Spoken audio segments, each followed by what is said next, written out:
नमस्कार। कैसे हैं आप सभी? उम्मीद है आप सभी बहुत अच्छे होंगे और अच्छे से पढ़ाई कर रहे होंगे। मैं आपका दोस्त आनंद शर्मा एक बार फिर से आपके समक्ष उपस्थित हो चुका हूं। जैसा कि आप जानते हैं हम एमपीपीएससी मेंस में इतिहास विषय का अध्ययन कर रहे हैं और इतिहास विषय में हम यूनिट 2 मध्य प्रदेश का इतिहास पढ़ रहे हैं। मित्रों, आज हम पढ़ेंगे कच्छप घात वंश को। जी हाँ, सही सुना आपने। आज हम पढ़ेंगे कच्छप घात वंश को। तो जैसा कि आप जानते हैं, कोई सा भी वंश पढ़ते हैं तो हमारे मन में कुछ प्रश्न उठते हैं कि इस वंश ने कब शासन किया है, कहाँ शासन किया है, कैसे शासन किया है और कौन कौन से मुख्य शासक थे इसके। आपके मन में भी यही प्रश्न उठते होंगे, क्योंकि ये तो हर अच्छे स्टूडेंट के मन में उठते हैं। तो इन सब आपके प्रश्नों की जो आपकी जिज्ञासा है, इनका मैं समाधान करता हूँ। कच्छप घात, जैसा कि आपने नाम सुना, कच्छप घात का अर्थ क्या है थोड़ा सा मैं आपको बता दूं। मित्रों, सामान्यतः एक जाति के तौर पर इसको लिया जाता है कि ये एक जाति थी। जो कछवाहा जाति, अभी कुशवाहा अभी हम सुनते हैं, वो एक उसी जाति से इसको संदर्भ लिया गया है। तो एक अर्थ तो इसका एक जाति के रूप में हुआ। दूसरा है मारने वाला, किनको?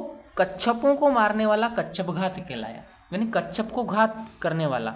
तो ऐसा माना जाता है कि उस समय जो कच्छप जाति थी वो बड़ी क्रूर वगैरह थी, तो उसको मारा था जिन शासकों ने, उनको भगाया था वहाँ पर, तो उनको कच्छपघात कहलाया। हालांकि इतिहास में अलग अलग प्रकार के तथ्य मिलते हैं, हम आम सहमति बनाकर आगे बढ़ते हैं। तो ये तो आप अर्थ की बात हो गई। अब प्रश्न उठता है कि कहाँ शासन किया और कब शासन किया। तो मित्रों, 10वीं व 11वीं शताब्दी में, 10वीं शताब्दी मतलब आप जानते हैं 900 ईस्वी से प्रारंभ होती है 10वीं शताब्दी, है ना मित्रों। तो 900 से लेकर 1000 तक की जो हमारी वो शताब्दी हो गई, वो 10वीं और इसके बाद 11वीं। तो 10वीं व 11वीं शताब्दी में ग्वालियर क्षेत्र पर शासन किया था इस वंश ने।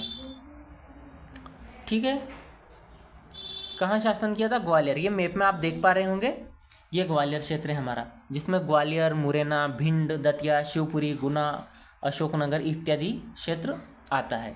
तो आपको क्षेत्र समझ में आ गया। आप जैसे कच्छपघात वंश के बारे में प्रश्न आता है मेंस में कि कच्छपघात जो वंश है उसका विवरण दीजिए, वर्णन कीजिए, तो आप क्या लिखोगे? कच्छपघात शब्द का अर्थ होता है एक जाति या फिर मारने वाला। फिर इसके बाद लिखोगे इस वंश ने 10वीं व 11वीं शताब्दी में ग्वालियर क्षेत्र पर शासन किया था। अब मित्रों, जानकारी कहाँ से मिलती? इतिहास पढ़ते समय सबसे महत्वपूर्ण प्रश्न यही उठता है कि किसी भी वंश की, किसी भी शासनकाल की हमें जानकारी कहाँ से मिलती है।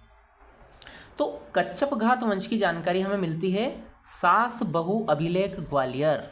बहुत चर्चित अभिलेख है, ग्वालियर के किले में आपने देखा होगा। सहस्त्रबाहु अभिलेख था ये, लेकिन सहस्त्रबाहु बोलते बोलते आगे अपभ्रंश होकर सास बहु चला गया। इसके बाद ग्वालियर के अन्य खंडित अभिलेख, ग्वालियर से बहुत सारे छोटे छोटे ऐसे अभिलेख मिले हैं, वहाँ से भी जानकारी कौन हमें मिलती है? कच्छपघात वंश के शासकों के बारे में।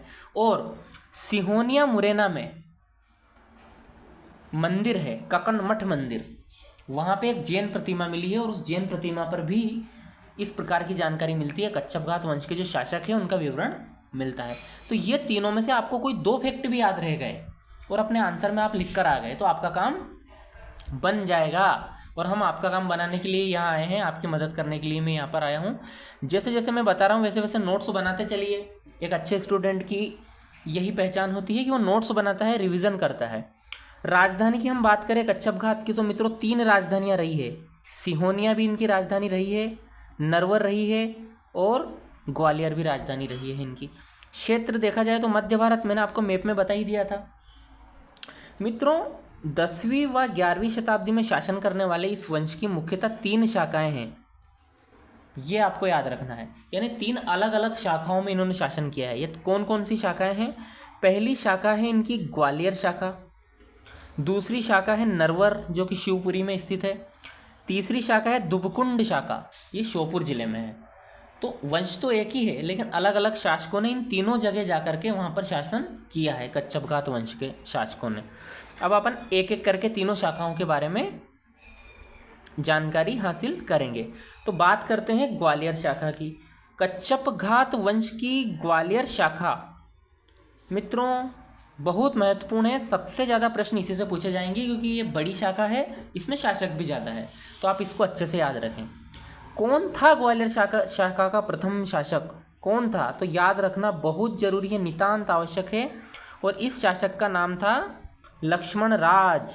नोट कर लो, कंठस्थ कर लो। लेकिन इस शाखा का वास्तविक संस्थापक वज्रदामन को माना जाता है, क्योंकि वास्तविक संस्थापक वही होता है जो किसी दूसरी सत्ता को के प्रभाव को कम कर कर, सामंत को की जो प्रथा होती है उसको कम करके स्वयं स्वतंत्र होता है। तो वज्रदामन ने ऐसा काम किया था। उन्होंने चंदेल प्रतिहारों और चंदेलों के प्रभाव को कम करके स्पष्ट तौर पर ग्वालियर शाखा के कच्छपघात का परिचय प्राप्त करवाया था सभी को। इसके बाद बात करते हैं राजधानी की। तो जो ग्वालियर शाखा है उनकी राजधानी पहले सिहोनिया हुआ करती थी, जो कि मुरैना जिले में है, लेकिन उसके बाद ग्वालियर स्थानांतरित हो गई थी। तो ये दोनों आप राजधानी के तौर पे लिख देना। मुझे उम्मीद है आपको समझ आ रहा होगा। क्योंकि इतिहास है और छोटे छोटे वंश है तो इसमें फैक्चुअल डाटा ज़्यादा आ रहा है, तो आप लोड मत लो, ऐसे ऐसे पढ़ते जाओ। एक दो बार वीडियो को आप 2x पे करके देखोगे, वैसे भी याद हो जाएगा। फिर हम आंसर राइटिंग की क्लास करेंगे तो और अच्छे से याद हो जाएगा। इसका अभी लोड मत लीजिए, बस आप आंखों के सामने से गुजरने दीजिए, पढ़ते जाइए। अब कौन कौन से शासक हुए हैं ग्वालियर शाखा में? तो प्रमुख शासक वज्रदामन, मंगलराज, कीर्तिराज, देवपाल, मधुसूदन, मूलदेव, पद्मपाल, महिपाल, ये शासक हुए हैं। इनमें से जो महत्वपूर्ण शासक हैं उनको हम एक एक करके समझेंगे यहाँ पर। तो जो वज्रदामन है, सबसे पहले मित्रों वज्रदामन की जानकारी हमें सिहोनिया की जैन प्रतिमा से मिलती है। वहाँ पर ककनमठ मंदिर में जो प्रतिमाएं मिली है, वहाँ अभिलेख मिले हैं, वहाँ से मिलती है जानकारी। और सास बहु अभिलेख ग्वालियर का, वहाँ से भी वज्रदामन के बारे में जानकारी मिलती है। चूँकि वज्रदामन को ग्वालियर शाखा का संस्थापक माना जाता है तो ये बहुत महत्वपूर्ण शासक हमारे लिए हो जाता है। क्या क्या वज्रदामन से रिलेटेड और फैक्ट हैं दोस्तों? इनकी प्रारंभिक राजधानी सिहोनिया थी। सिहोनिया से फिर ये ग्वालियर राजधानी लेके गए थे। एक बात तो ये याद रखना कि प्रारंभिक राजधानी लक्ष्मण राज के समय कहाँ थी? सिहोनिया। लेकिन जब वज्रदामन इसका मुख्य संस्थापक बना तो इन्होंने अपनी राजधानी सिहोनिया से कहाँ लेकर चले गए? ग्वालियर। क्योंकि ग्वालियर में किला ऑफ जिब्राल्टर, भारत का जिब्राल्टर है, सबसे बड़ा किला था, तो वहाँ पर राजधानी बनाना ज़्यादा उचित था। इन्होंने वहाँ राजधानी बनाई। इन्होंने तिलकम की उपाधि ली और महाराजाधिराज, ये 2 उपाधियाँ ग्रहण की थी। किनने? वज्रदामन की हम बात कर रहे हैं। वज्रदामन की क्या क्या उपलब्धियाँ, ये वज्रदामन पिछले पेज पर रह गया है, आप नोट कर लेना, मैं उन्हीं के बारे में बात कर रहा हूँ। क्या क्या उपलब्धियाँ हैं? कन्नौज के प्रतिहार नरेश विजयपाल को हराया था।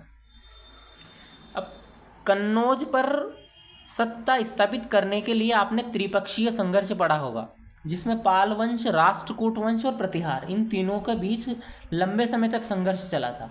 उस समय गुर्जर प्रतिहार वंश का शासक विजयपाल था, जो कि कन्नौज पर शासन कर रहा था। तो जो वज्रदामन था उन्होंने विजयपाल को भी हरा दिया था। सोचिए आप कितने बहादुर शासक थे, तो इसलिए ये याद रखें। और इन विजयपाल के नियंत्रण में एक ग्वालियर दुर्ग था, तो ग्वालियर दुर्ग को भी इन्होंने विजित कर लिया था। किन्होंने? वज्रदामन ने। वैसे वज्र जैसी ताकत थी, वैसे वज्रदामन नाम नहीं पड़ा इनका, तो ये याद रखें। एक बिंदु आप ये भी जोड़ सकते हैं कि इन्होंने सफल शासन कार्य का संचालन किया। कोई भी शासक बनता है, अगर वो सफल शासन संचालन नहीं करेगा तो उसकी सत्ता बिखर जाएगी। तो ये तो आप हर शासक में जोड़ सकते हो कि सफल शासन, ये एक लाइन लिखने की है, तो ये भी आप नोट बता देना। सैन्य सुधार, कोई भी शासक है उसके बारे में अगर ये बात पढ़ते हो कि इसने फला फला सिंह जी को हराया, किसी को भी ABCD में से किसी को भी हराया, तो आप उसमें लिख दो कि इन्होंने अच्छी सेना का संगठन अच्छा, तभी तो हरा पाया होगा। ये कॉमन सेंस की बात है। जब अपन आंसर राइटिंग करते हैं 2 मार्कर 7 मार्कर, तो ये कॉमन सेंस की बात है कि अगर आप उनने किसी को हराया मतलब सेना अच्छी होगी, तो ये सेना सुधार किया होगा, सैनिकों को समय पे वेतन दिया होगा, उनको समय पे ट्रेनिंग दी होगी। ये सब बातें मैं अलग से बताऊंगा नहीं आपको, यहाँ लिखूंगा भी नहीं, बट आपका कॉमन सेंस काम करना चाहिए। आप मेरे साथ क्लास कर रहे हैं तो इस बात को ध्यान से सुनते जाइए। मैं जो चीज़ बोल रहा हूँ ये आंसर राइटिंग में बहुत मदद करेगी आपकी। हालांकि ये हम आंसर राइटिंग सेशन अलग से लेंगे तो मैं सब चीज़ें सिखा दूंगा आपको कैसे उत्तर लिखना है। जितना मुझे याद है मैं आपकी पूरी मदद करने की कोशिश करूंगा। आप वीडियो के साथ बने रहिए, मेरी उसमें चैनल के साथ बने रहिए मित्रों। आगे बढ़ते हैं। वज्रदामन, अब वज्रदामन की पराजय वाली बात आएगी यहाँ पर। वज्रदामन को धंग ने पराजित किया था दोस्तों। किसने? अब ये आप मत पूछना कि धंग कौन थे, क्योंकि चंदेल वंश हम पूरी तरीके से अच्छे से पढ़ चुके हैं। फिर क्या हुआ था? कच्छपघात चंदेलों के सामंत के रूप में आ गया था। पहले ये प्रतिहारों के सामंत हुआ करते थे, लेकिन जब धंग देव का प्रभाव बढ़ता गया, क्योंकि धंग ने प्रतिहारों को भी पराजित किया था। उस क्रम में धंग ने वज्रदामन को हराया था और ये चंदेल वंश के अधीन आ गया था। इसके बाद शासक बनता है मंगलराज। इसके बारे में हमें ज़्यादा याद नहीं रखना है, मंगलराज के बारे में इतना याद रखना है बस, ये वज्रदामन का पुत्र था और इसको जो ग्वालियर का अभिलेख है सास बहू, उसमें शत्रुनाशक उपाधि दी गई है। ऐसा कहा गया है कि जैसे सूरज निकलता है और अंधकार का नाश कर देता है, इसी प्रकार से मंगलराज निकलता है और अपने शत्रुओं का नाश कर देता है, ऐसा लिखा है। बाकी क्या उपलब्धियाँ इनकी रही इतना नहीं, इनके बारे में लंबी लंबी फेंकते थे उस समय जो अभिलेख लिखने वाले थे, क्योंकि इतने बड़े कोई शासक नहीं थे। लेकिन अब हमें पढ़ना है, अपना काम है पीएससी का एग्जाम आंसर राइटिंग करना। तो ये चीज़ें मंगलराज के बारे में। अब अगला शासक बना था मित्रों कच्छपघात वंश का कीर्तिराज। अब देखो इसकी कीर्ति कितनी फैली थी, देखना इनकी कीर्ति के बारे में हम पढ़ेंगे। अब कीर्तिराज जी ने क्या क्या किया। 4-4 लाइन के शासक हैं, कोई बड़े शासक नहीं है ये, लेकिन हमें समस्या देने के लिए आए हैं तो इनको पढ़ना तो पड़ेगा, क्योंकि हमें नंबर दे के जाएंगे ये लोग। कीर्तिराज आपको 2 नंबर दे सकते हैं निश्चित रूप से, मुझे IMP कर लो इनको, 2 मार्कर बन सकता है इन पे। चंदेल शासक विद्याधर के अधीन इन्होंने शासन, देखो धंग के बाद विद्याधर बना था उधर, इधर भी वज्रदामन मंगलराज के बाद कौन बन गया, कीर्तिराज बन गया। तो ये विद्याधर के अधीन शासन किया था। ये वही विद्याधर है जिसने कंदरिया महादेव मंदिर बनवाया था, कहाँ पर, खजुराहो में, चंदेल शासक है। तो पहली चीज़ याद रखना। फिर क्या लिखोगे, ग्वालियर पर शासन व नियंत्रण बनाए रखा। ग्वालियर क्योंकि वज्रदामन ने किला जीत लिया था विजयपाल को हराकर, तो वहाँ पर भी नियंत्रण रखा। कीर्तिराज की कीर्ति थोड़ी बहुत और बढ़ी। फिर क्या हुआ, इनकी पत्नी का नाम था ककनमती। क्या था, बोलो एक बार, ककनमती। उसके लिए इन्होंने सिहोनिया में ककनमठ मंदिर बनवाया, पत्नी के नाम पे मंदिर का नाम रख दिया। और दोस्तों मैं वहाँ सिहोनिया भी गया था, मेरी वहाँ ड्यूटी लगी थी विधानसभा लोकसभा चुनाव में। तो ये मंदिर अद्भुत मंदिर है, इसमें कुछ भी जुड़ा है, पत्थरों से निर्मित मंदिर है, मैंने देखा है। और जब शिखर के पीछे जाके देखते हैं तो ऐसा लगता है कि मंदिर किसी भी समय गिर सकता है, लेकिन ये सैकड़ों वर्षों से खड़ा है, अभी तक गिरा नहीं है। तो एक किंवदंती ये भी चलती है, वहाँ के क्षेत्र के लोग बोलते हैं कि इस मंदिर का निर्माण भूतों ने करा था, खंडित उसका वो है शिखर। तो ऐसा बोला था कि भूतों ने करा था, और सुबह रात में, और सुबह जैसे लोग जगने लगे थे तो भूत भग गए थे, तो मंदिर का अधूरा ही रह गया काम। तो ये भी एक किंवदंती इसके बारे में, ककनमठ मंदिर के बारे में चलती है। हालांकि ये बात सत्य नहीं है, सत्य बात यह है कि मंदिर पूरा ही अच्छे से बना था, लेकिन सल्तनत कालीन जो शासक थे इन्होंने तोड़ाफोड़ी बहुत करी, मंदिर की मूर्ति भंजक लोग थे तो उन्होंने थोड़ी तोड़ दिया था इसको, तो ये बात है। फिर क्या हुआ, महमूद गजनवी का आक्रमण हुआ था 1022 में। उस समय इन कीर्तिराज जी ने आत्मसमर्पण कर दिया था उनके सामने, यानी बोला था मेरे राज्य पर आक्रमण मत करो, मैं आपकी स्वीकार करता हूँ, आपकी जो प्रसिद्धि है उसको, आप यहाँ से चले जाइए। तो ये एक इनका नेगेटिव चीज़ है। बाकी आप कीर्तिराज में क्या चीज़ें जोड़ोगे, भाई कोई भी शासक रहता है तो क्या करता है, सफल शासन संचालन करता है कि नहीं करता है, जन कल्याण प्रजा काम करता है कि नहीं करता है, मंदिर बनवाते हैं, है ना, जलाशय बनवाते हैं, विश्राम गृह बनवाते हैं, सब चीज़ें। तो ये भी उसमें जोड़ करके लिख देना, थोड़ा शब्द कम पड़े तो, अगर 7 मार्कर में आ जाए, वैसे नहीं आएगा, 2 में ही आएगा, पूरी संभावना है। इसके बाद बने थे मूलदेव। तो मूलदेव जी ने क्या करा था, सास बहू अभिलेख में भुवनपाल, त्रिलोक्यमल जैसी उपाधियाँ इनको दी गई है। तो ये किन्हीं इतना से याद रखना, वैसे मूलदेव नहीं आएंगे, इतने इंपॉर्टेंट नहीं, मैं आपको बता दूंगा कौन कौन से शासक इंपॉर्टेंट। मूलदेव के बाद बने थे देवपाल शासक। तो देवपाल ने, ये बहुत इंपॉर्टेंट शासक, ये पूछा जा सकता है आपको, और केवल यही नहीं, 64 योगिनी मंदिर पूछा जा सकता है आपको, जिसको गोलकी मठ मंदिर भी कहा जाता है। क्या कहा जाता है, इसको IMP करो मित्रों। आपने पुराना संसद भवन देखा होगा भारत का, ठीक है, वो ऐसा गोल संसद भवन है, देखा आपने, जिसमें ऐसे करके वो बने हुए हैं, खंबे बने हुए हैं आसपास। इसकी डिजाइन इसी मंदिर से ली गई है, 64 योगिनी मंदिर से, संसद भवन की डिजाइन, इसलिए ये इंपॉर्टेंट हो जाता है। तो इसका निर्माण किसने करवाया था, ये मितावली में स्थित है, मुरैना के मितावली में, और इसका निर्माण देवपाल ने करवाया था। तो ये याद रखना आप, देवपाल ने क्या बनवाया था, 64 योगिनी मंदिर। संसद का पुराने भवन का डिजाइन भी इसी पर आधारित है, ये बात आप याद रखना। चलो आगे बढ़ जाते हैं। अब शासक बनेगा पद्मपाल। हम ग्वालियर का कच्छपघात पढ़ रहे हैं, अभी हमने नरवर और दुपकुंड का नहीं पढ़ा, वो भी हम देखेंगे। अभी हम ग्वालियर का कच्छपघात पढ़ रहे हैं। अभी शासक बनेगा पद्मपाल। सास बहू अभिलेख में दस्युओं का उन्मूलन करने वाला, दस्यु अर्थात चोर, हिंदी शब्द में दस्यु का अर्थ होता है, तो चोरों को भगाने वाला किसे कहा गया, पद्मपाल को। पराक्रमी वीर साहसी प्रजापालक जैसी उपाधियां इसको दी गई है सास बहू अभिलेख में। और मानधाता से तुलना की गई है। मानधाता पौराणिक राजा थे निमाड़ के, जिनके नाम पर खंडवा, पुराना नाम मानधाता नगरी, की स्थापना की गई थी। तो आप इनसे तुलना की गई है किनकी? पद्मपाल की। क्यों की गई है? क्योंकि दस्युओं चोरों को भगा दिया था, प्रजा का पालन किया था, तब तो मिली होगी। इतना याद रखना, इससे ज़्यादा नहीं। अब मान लीजिए पद्मपाल आया 2 मार्कर में, वहाँ लिख के देगा वो पद्मपाल। पहली लाइन क्या लिखोगे? यहाँ नहीं लिखी ऐसी लाइन बताओ, मैंने यहाँ नहीं लिख रखा, ऐसी लाइन क्या लिखोगे पहली पद्मपाल के बारे में? अरे सिंपल सी लाइन, ये कच्छपघात वंश का एक शासक था। ये लाइन मैं यहाँ नहीं बताऊंगा, हर शासक में बताऊंगा क्या, क्योंकि आपको पहले मैंने हेडिंग में दे दी कच्छपघात वंश पढ़ा रहा हूँ। हर शासक में लिखूंगा क्या कि ये कच्छपघात वंश का शासक था? मैं यहाँ नहीं लिखूंगा, लेकिन वहाँ आपको क्या लिखना है? पद्मपाल सिंपल आया 2 मार्कर में, पहली लाइन क्या लिखोगे? ये ग्वालियर के कच्छपघात वंश का शासक था। राजधानी लिख दो, ग्वालियर में थी। फिर लिखो जानकारी कहाँ से मिलती है? सास बहू अभिलेख। क्या जानकारी मिलती है? प्रजापालक था, दस्युओं का उन्मूलन करने वाला था, पराक्रमी था, वीर था, मानधाता से तुलना की गई थी। कितनी चीज़ें लिख दोगे? कोई माइका लाल भी आपके 2 नंबर में से 1.5 नहीं कर सकता। इस अप्रोच से आप पढ़ने लगोगे, साथ साथ रिवीजन करते रहोगे तो बहुत काम आसान करने वाले हैं अपन। बस बने रहिए आप। मैं कोई टीचर तो नहीं हूँ, लेकिन आपकी मदद जरूर करूँगा पूरी। महिपाल शासक बनेगा 1093 में। सास बहू मंदिर का निर्माण इसी ने करवाया था। अब देखो सास बहू मंदिर बार बार आ रहा है हमारे सामने, तो ये अगर 2 मार्कर में सास बहू मंदिर आ गया तो क्या लिखोगे? ग्वालियर में स्थित एक पुरातात्विक और धार्मिक स्थल, पहली तो यही परिचय है उसका। क्या लिखोगे? ग्वालियर में स्थित एक पुरातात्विक व धार्मिक। पुरातात्विक क्यों है? क्योंकि ऐतिहासिक दृष्टिकोण से। धार्मिक क्यों है? क्योंकि वो मंदिर है, सहस्त्रबाहु भगवान विष्णु को समर्पित मंदिर है। फिर क्या लिखोगे? कच्छपघात वंश के शासक महिपाल ने निर्माण करवाया था। फिर क्या लिखोगे? यहाँ पर एक अभिलेख है जिसमें कच्छपघात वंश के विभिन्न शासकों का उल्लेख मिलता है। इवन ये चंदेल वंश, प्रतिहार वंश, उसकी भी जानकारी देता है। लिखोगे कि नहीं लिखोगे? अरे लिखोगे, लिखना पड़ेगा, नहीं तो फिर पीएससी वीएससी के लिए फिर उसके सपने छोड़ने पड़ेंगे, इसलिए लिखना पड़ेगा। याद करो, दिमाग पर जोर देते जाओ। अब महिपाल के बाद मित्रों रतनपाल संभवतः अंतिम शासक था, ऐसा माना जाता है। ये छोटे छोटे वंश हैं, इसकी ऑथेंटिक जानकारी कहीं इतनी नहीं मिलती है। जितनी जानकारी मिली है उतनी मैंने हिंदी ग्रंथ अकादमी की मोटी किताब पढ़ के आपके लिए लेकर आया हूँ। तो आपको बड़े ध्यान से सुन नोट्स, इसका एक शब्द भी मिस नहीं होना चाहिए जो मेरा पीडीएफ, पूरे नोट्स बनाना और अच्छे से इसको याद करना। तुम्हारा मेंस में बहुत काम होने वाला है, हो जाएगा काम, मैं बोल रहा हूँ। अब इसके बाद सुलक्षण देव मोहम्मद गोरी के समय शासक था, ये भी आप याद रख लेना। मोहम्मद गोरी का भी आक्रमण हुआ था, तो ये था।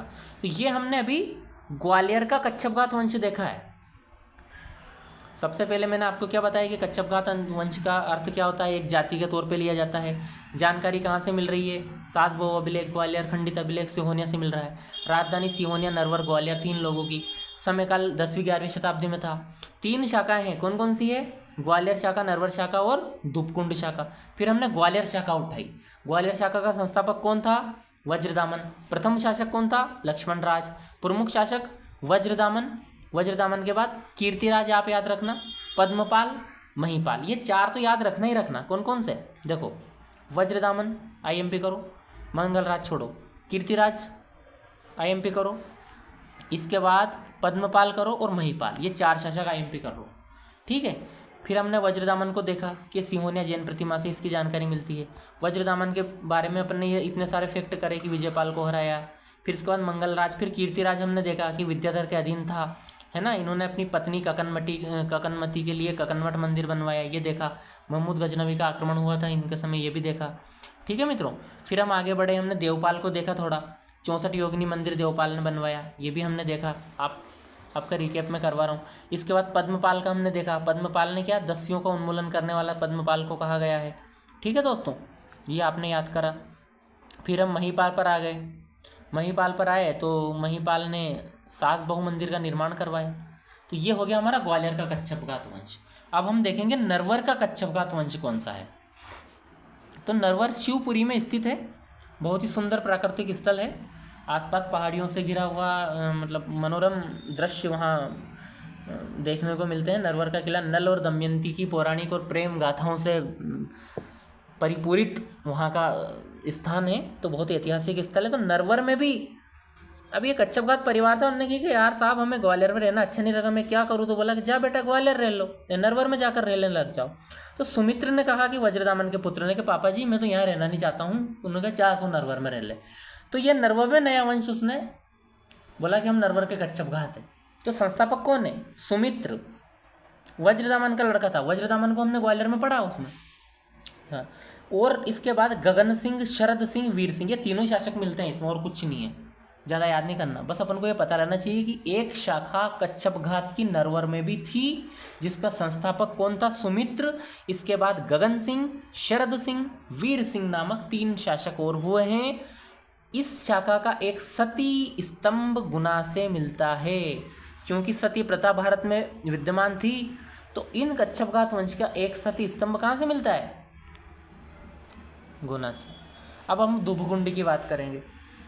दुबकुंड का कच्छप घात वंश देखना मित्रों, ये दुबकुंड कहाँ है? ये श्योपुर जिले में स्थित एक स्थान है। एक शाखा, एक परिवार वहाँ रहने चले गया। कौन इसके संस्थापक थे, प्रमुख शासक? तो युवराज माने जाते हैं इसके मेन शासक मित्रों।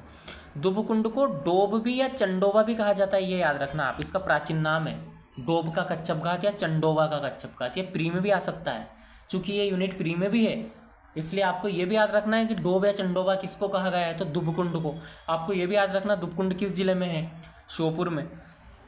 इसमें जानकारी एक विक्रम के अभिलेख से हमें जानकारी मिलती है दुबकुंड से, जो विक्रम का अभिलेख मिला है। इसमें 5 शासकों की जानकारी मिलती है, ये याद रखना। कौन कौन से शासक है थोड़ी सी मैं आपको चर्चा करवा दूंगा। देखो, एक युवराज बना था, ठीक है, युवराज शासक बना था। युवराज के बाद अर्जुन, ठीक, अर्जुन शासक बना था। अब युवराज के बारे में आपको बता दूं मैं, दुबकुंड का यह प्रथम शासक था, युवराज से स्टार्ट करना। फिर अर्जुन बना था, यह बहुत शक्तिशाली था, विद्याधर का सामंत माना जाता है। विद्याधर कौन? वो चंदेल शासक। अर्जुन ने विद्याधर की ओर से राज्यपाल कन्नौज की हत्या कर दी थी। अब देखो, ये कहानी मैं आपको बता दूं, जब हम भारत का इतिहास पढ़ेंगे इसको विस्तार से पढ़ेंगे। और अभी छोटे सी बता दूं कि जब मोहम्मद गजनवी आक्रमण कर रहा था भारत पर, तो भारत के बहुत सारे शासक क्या कर रहे थे? उसकी अधीनता स्वीकार कर रहे थे, क्योंकि एक बड़ी सेना लेकर आया था और तहस नहस कर रहा था। तो कन्नौज का जो शासक था, राज्यपाल, उसने भी अधीनता स्वीकार कर ली थी। ये बात विद्याधर को बहुत बुरी लगी कि तुम भारत के कैसे शासक हो, लड़ो, लड़ना चाहिए तुम्हें। तो फिर विद्याधर, चूंकि अर्जुन विद्याधर के अधीन शासन कर रहा था, कच्छप घात वंश चंदेलों का अधीन था, तो विद्याधर ने कहा अर्जुन से कि अर्जुन, राज्यपाल की हत्या कर दो, इसको तो मार ही दो, अपन सब मिलकर गजनवी का मुकाबला करेंगे। ये तो उससे मिल गया है, मिला हुआ है। तो फिर राज्यपाल की हत्या किसने करवाई थी? विद्याधर ने। किससे करवाई थी? अर्जुन से। अर्जुन कौन था? दुबकुंड का कच्छप घात शासक था। राज्यपाल कौन था? कन्नौज का प्रतिहार शासक था। इतनी चीज़ें क्लियर हैं। और जब हम गुर्जर प्रतिहार वंश और त्रिपक्षीय संघर्ष को इनको आराम से विस्तार से देखेंगे तो आपको और मैं आसान भाषा में समझा दूंगा। अब जो दुबकुंड का शासन है, अर्जुन द्वारा विद्याधर की ओर से महमूद गजनवी का मुकाबला करने का उल्लेख भी मिलता है, ये भी आप नोट कर लो। इसके बाद बने थे अभिमन्यु, फिर विजयपाल और विक्रम। और विक्रम के अभिलेख से ही दुबकुंड की उसकी जानकारी हमें मिलती है, और ये विक्रम अंतिम शासक था। तो युवराज पहले नंबर पे कौन है? युवराज दुबकुंड में। युवराज के बाद कौन है? अर्जुन। अर्जुन के बाद अभिमन्यु, विजयपाल, विक्रम। इन 5 की जानकारी कहाँ से मिलती है? विक्रम के अभिलेख से। और यह दुबकुंड का कच्छप घात वंश है। दुबकुंड किस जिले में है? श्योपुर जिले में। सब याद करवा चुका हूँ मैं आपको, आप 2-1 बार वीडियो देख लेना, न्यू याद हो जाएगा। विक्रम के बारे में थोड़ी सी जानकारी बता दूँ, अंतिम शासक है ये। महाचक्र नामक ग्राम में जैन मंदिर का निर्माण, ये जैन की ओर इसका झुकाव था थोड़ा, तो जैन मंदिर का निर्माण करवाया था। और एक जैन संत थे मित्रों, आहड़ नाम था उनका। क्या था? आहड़। उनको श्रेष्ठिन की उपाधि दी थी उन्होंने, श्रेष्ठिन यानी श्रेष्ठ संत कहा था। तो इतना सा याद रखना, कोई लोड की बात नहीं है। कच्छप घात छोटा सा वंश है, ज़्यादा बड़ा 10 नंबर का क्वेश्चन इससे नहीं आएगा। मुझे ऐसा लगता है कि ये जो छोटे छोटे वंश हमने पढ़े हैं, इनसे ज़्यादा बड़े प्रश्न नहीं आएंगे, छोटे छोटे प्रश्न बनेंगे। 2 मार्कर, एक शासक पर 2 मार्कर प्रश्न बनने की संभावना है इन पर। और जो 10 मार्कर, जो यूनिट 2 में जो हमारे प्रश्न आने हैं, आप जानते हैं 2 मार्कर, 7 मार्कर और 10 मार्कर बनने हैं, ठीक है। तो एक क्वेश्चन अपना 10 मार्कर बनना है। तो ये जो 10 मार्कर क्वेश्चन है वो कहाँ से बनेगा मित्रों? पूरी संभावना है कि या तो चंदेल से बने, चंदेल नहीं तो परमार से बनेगा, परमार नहीं तो गुर्जर प्रतिहार, ये ज़्यादा इम्पोर्टेंट वंश है। और चौथे नंबर पर आप प्रागैतिहासिक मध्य प्रदेश ताम्रपाषाणकालीन ये कर सकते हैं। बाकी जो छोटे छोटे वंश है इससे 10 मार्कर बनने की संभावना नहीं है। 2-2 नंबर के अपने 3 प्रश्न पूछे जाने हैं, 6 प्रश्न। तो ये 3 प्रश्न किसी भी शासक का नाम आ सकता है, कोई मंदिर का नाम आ सकता है, तो ये आप यहाँ से करना। इसके बाद जो 7-7 नंबर के 2 प्रश्न बनेंगे, ये 7-7 नंबर के प्रश्नों के लिए सभी वंश को आपको पढ़ना पड़ेगा, जिसमें जो छूटा हुआ वंश जैसे तोमर है, इसके बाद कलचुरी है, इनमें बन सकता है, क्योंकि लक्ष्मीकर्ण वगैरह कलचुरी के प्रतापी शासक हुए, उनसे बन सकता है। तो आप ये याद रखना मित्रों, यहाँ से बन सकता है। तो आप बिना लोड लिए पढ़ते जाइए, मेरे साथ बने रहिए। हम निश्चित रूप से इस यूनिट को कवर कर लेंगे। और आज का वीडियो थोड़ा लंबा हुआ है क्योंकि कच्छपघात की 3 शाखाएं थी, और तीनों शाखाओं को हमने कवर किया है। ग्वालियर के कच्छपघात थे, और एक दुबकुंड के कच्छपघात थे, और एक नरवर के कच्छपघात थे। आशा है आपको समझ में आया होगा। कल हम अगले वंश को लेकर आएंगे, आप बने रहिए। बहुत बहुत धन्यवाद।